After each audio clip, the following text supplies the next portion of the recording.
My dear students, I am V.K. Shukla. We are going to learn about polynomials in your second chapter of 9th classes. Mainly, माने मुख्य रूप से हम इसमें remainder theorem, factor theorem और polynomials क्या है इसके बारे में सीखेंगे। तो पॉलिनोमियल की डेफिनेशन क्या होती है? पॉलिनोमियल एक्चुअल हम यहाँ पर वन वेरिएबल पर एक ऐसा अलजेब्रिक एक्सप्रेशन हमने लिखा है कि which is in the form of p of x is equal to a0 plus a1x plus a2x square plus dash dash an x to the power n, जहां पर आपका an is not equal to 0 है और a0 a1 a2 dash dash up to an these are constant. ये real number आपके रहेंगे। अब आपको क्या मुख्य रूप से इसमें जानना है, जैसे हमने नोट में लिख दिया कि degree of variable should be positive integer, माने डिग्री यहाँ आपकी पॉजिटिव इंटीजर ही रहना चाहिए, ना तो फैक्टर फ्रैक्शन में रहना चाहिए और ना नेगेटिव इंटीजर होना चाहिए। सेकंड केस में लीनियर पॉलिनोमियल जो आपका हो गया, it is in the form of ax plus b, यहाँ पर a is not equal to 0 होना चाहिए, इसकी डिग्री रहेगी 1। सिमिलरली क्वाड्रेटिक पॉलिनोमियल जो हो गया वो आपके इस फॉर्म में रहेगा ax square plus bx plus c, यहाँ पर आपका a is not equal to 0, a b c are constant, यहाँ पर डिग्री आपकी रहेगी 2। सिमिलरली क्यूबिक पॉलिनोमियल में आप देखेंगे तो ax cube plus bx square plus cx plus d रहेगा, a is not equal to 0, यानी पहला जिसका डिग्री आपका 3 है वो 0 नहीं होना चाहिए, और a b c and d these are constant, यहाँ पर डिग्री आपकी 3 है एंड सो ऑन। मुख्य रूप से जैसे आपका ध्यान देना है कि कांस्टेंट पॉलिनोमियल कितने होते हैं, जैसे एग्जांपल के तौर पर हमने a b, 3 4 एटसेट्रा हमने ले लिया, इनकी डिग्री आपकी 0 रहेगी। नेक्स्ट जो है पर्टिकुलर केस आपका 0 पॉलिनोमियल होता है, जो a0 is equal to a1 is equal to a2 dash dash up to an, ये 0 इज इक्वल। तो जितने कांस्टेंट पॉलिनोमियल रहेंगे यानी जो 0 रहेगा उसकी डिग्री आपकी नॉट डिफाइंड रहेगी। अब मुख्य रूप से आप आ रहे हैं रिमाइंडर थ्योरम में। अभी तक आपको रिमाइंडर यदि क्वेश्चन में पूछा जाता था तो आप लॉन्ग डिवीजन से करते थे, अब आपको रिमाइंडर थ्योरम का यूज करना है। तो रिमाइंडर थ्योरम का स्टेटमेंट क्या है, रिमाइंडर थ्योरम क्या है? So see here your statement, it means the statement of remainder theorem is here, let p of x be any polynomial of degree n is greater than is equal to 1, यानी कोई आपका polynomial है जिसको p of x से denote करते हैं, यदि उसकी एक डिग्री जो है 1 या 1 से ज्यादा है, and if a be any real number, then if p of x is divided by x minus a is a linear polynomial, then remainder is equal to p of a, it means remainder is p of a। इस पर हम question सीखेंगे और इसको prove कैसे करना है इसको आप सीखने जाएंगे। Prove let p of x be any polynomial of degree n is greater than or is equal to 1, जैसा आपका रिमाइंडर थ्योरम में है। तो हमने क्या किया कि suppose p of x is divided by a linear polynomial x minus a, then the quotient is equal to p of x and the remainder is equal to r of x। तो so then dividend is equal to divisor into quotient plus remainder के आधार पर आपने लिख दिया p of x is equal to x minus a into q of x plus r of x। अब आप क्या जानते हैं कि जो रिमाइंडर की डिग्री है हमेशा आपका डिवाइजर की डिग्री से आपकी कम होनी चाहिए।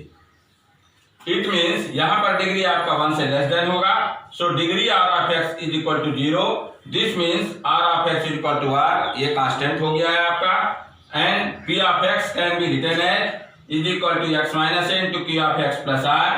इन पर्टिकुलर केस यदि हम x is equal to a put कर देते हैं तो आपको p of a is equal to a minus a into q of a plus r मिल जाता है, ये 0 हो गया, 0 का आप मल्टीपल करेंगे तो रिमाइंडर इज इक्वल टू आपका p of a हो गया। ये थ्योरम को प्रूव करता है। एक्सरसाइज 2.3 में देखिए, क्वेश्चंस में आपका पूछ रहा है कि find the remainder when p of x is divided by first x plus 1, second x minus 1 by 2, third में आपका x, फोर्थ में आपका x प्लस पाई और फिफ्थ में आपका है 5 प्लस 2x। हर क्वेश्चंस एक ही प्रकार का आप करेंगे। यहाँ पर आपसे रिमाइंडर पूछ रहा है इसलिए आप लॉन्ग डिवीजन नहीं करेंगे, रिमाइंडर थ्योरम का यूज करेंगे। रिमाइंडर थ्योरम के लिए आपको किस तरह से इस क्वेश्चनों को सॉल्व करना है, तो हमने सेकंड क्वेश्चन को पिकअप किया। यहाँ पर आपने सपोज किया कि लेट p of x जो आपका गिवन पॉलिनोमियल है इसको आपने लिखा x cube plus 3x square plus 3x plus 1। So by remainder theorem आप x minus 1 by 2 equal to 0, जैसा आपका x minus a equal to 0 था तो x इक्वल टू आपको 1 बाई 2 मिला। So by remainder theorem remainder is equal to P of A. अब आपको क्या करना है कि x की जगह आपको यहाँ पर 1/2 रखना है। ये आपका फार्मूले रूप में हो गया। It means a is equal to आपका 1/2 आपने पुट किया, तो यहाँ पर 1/2 whole cube plus 3 into 1/2 whole square plus 3 into 1/2 plus 1।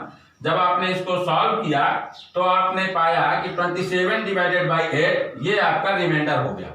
जितने भी क्वेश्चन है, जैसे फर्स्ट में आपको x is equal to -1 put करना है, थर्ड में आपका x is equal to 0 put करना है, फोर्थ में आपका x is equal to -5 put करना है, और फिफ्थ में 5 + 2x की जगह आप जैसे यहाँ पर देखेंगे इसी ईयर, तो x इज इक्वल टू -5/2 आपको पुट करना है रिमाइंडर, आप रिमाइंडर थ्योरम से रिमाइंडर ऑब्टेन करने के लिए। So now next question number 3 here. Check 7 + 3x is a factor of 3x³ + 7x। It means let p of x is equal to 3x³ + 7x. So here remainder is equal to p of -7/3. अब आपको ये check करना है कि क्या ये इसका factor है, तो फैक्टर तभी होगा जब रिमाइंडर आपका 0 हो गया। यदि आपका रिमाइंडर 0 नहीं होता है तो it means it is not a factor of the given polynomial. हमने क्या किया कि 7 + 3x = 0 पुट किया, सो x = -7/3। आपने x की जगह यहाँ पर -7/3 पुट किया, तो 3 into -7/3 whole cube plus 7 into -7/3। After calculating, we get -490 divided by 9. It is not equal to 0. So your answer is no. It means 7 + 3x is not a factor of 3x³ + 7x. अब हम जो है factor theorem सीखने जा रहे हैं। Factor theorem, अब आपकी फैक्टर थ्योरम क्या है, इसका स्टेटमेंट क्या है। रिमाइंडर थ्योरम की ही भांति ये भी हमने जैसे लिया कि if p of x is a polynomial of degree n is greater than or equal to 1, यानी डिग्री आपकी 1 या 1 से ज्यादा है, and if a be any real number, then first x minus a is a factor of p of x if p of a is equal to 0। इसका मतलब ये हो गया कि यदि रिमाइंडर 0 आ जाता है तो x minus a p of x का फैक्टर होगा। या दूसरे शब्दों में आप कह सकते हैं कि यदि रिमाइंडर आपका 0 है, that is if p of a is equal to 0 if x minus a is a factor of p of x। तो इसको प्रूव करने के लिए हमने क्या किया, रिमाइंडर थ्योरम का सहारा जैसे हमने लिया। तो according to remainder theorem we know that p of x is equal to x minus a into q of x plus p of a, यहाँ पर हमने ले लिया। अब पर्टिकुलर केस में आपका जैसे गिवन है फर्स्ट में कि p of a is equal to 0, हमने p of a is equal to 0 put कर दिया इसमें, तो आपको मिला p of x is equal to x minus a into q of x।